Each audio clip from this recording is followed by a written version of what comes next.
देशातील 151 लोकप्रतिनिधींवर महिलांविरुद्ध गुन्ह्यांचा आरोप, 16 विद्यमान खासदार आणि 135 आमदारांविरोधात गुन्हे, एडीआरच्या अहवालातून माहिती समोर.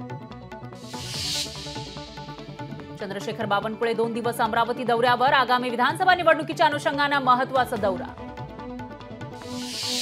गुणरत्न सदावर्तेंची महाराष्ट्र बंद विरोधात पोलिसात तक्रार, बंदचा महाराष्ट्राच्या जीडीपीवर परिणाम होणार असल्याचा दावा, उद्धव ठाकरेंच्या ट्विटचाही दिला हवाला.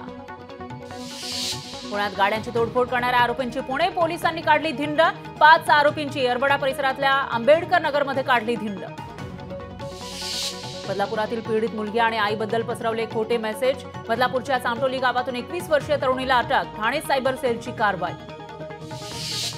अमरावतीच्या दर्यापूर तालुक्यामध्ये मुसळधार पाऊस, जोरदार पावसामुळे जनजीवन विस्कळीत, शेती पाण्याखाली, कपाशीसह सोयाबीन पिकांचं नुकसान. मालेगावातील सटाणा तालुक्यात रस्त्यावर पाणीच पाणी, नवीन वसाहतीमधील मुख्य रस्त्याची दुरावस्था, प्रशासनाचं मात्र दुर्लक्ष.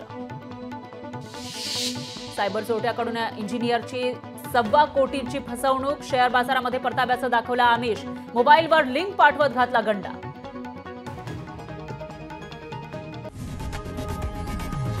लोकशाही मराठी ऐका, पहा, जागरूक रहा.